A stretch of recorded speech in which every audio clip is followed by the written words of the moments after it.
কিন্তু ইসলামী শরীয়তে কোরআন হাদিসের কোথাও আমাদেরকে এটা বলা হয়নি যে মানুষ মারা গেলে ওই মৃত মানুষের জন্য খতমের কোনো অ্যারেঞ্জ করতে হবে। সেটা কোরআন খতম হোক, খতমে জালালি খতম হোক, কালিমা খতম হোক, সোয়াল আকবার হোক, আর যাই হোক না কেন, যত রকমের খতম আছে, কোন প্রকার খতম, মানুষ মারা গেলে কোন প্রকার খতম পড়ানো, এর কোন কালচার সিস্টেম, এর কোন পদ্ধতি বিধান ইসলামী শরীয়তে নাই। প্রিয় ভাইয়েরা, এ বিষয়ে বিশুদ্ধ তো দূরের কথা, কোন জাল জয়ীফ হাদিসও নাই। নবী আলাইহিস সালাম বলেছেন, ইজা মাতাল ইনসান ইনকাতা আনহু আমালু, যখন মানুষ মারা যায় তার সমস্ত আমলের দুয়ার কি হয়ে যায়? বন্ধ হয়ে যায়।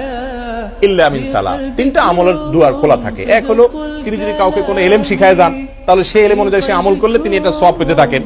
আরেকটা হলো, তিনি যদি কোনো সদকায়ে জারিয়া রেখে যান, কোনো দান করে যান, যে দানের উপকারিতা চলতেছে, টিউবওয়েল করে দিলে মানুষ পানি খাচ্ছে, তাহলে তার উপকার তিনি কবরে বসে পেতে থাকেন।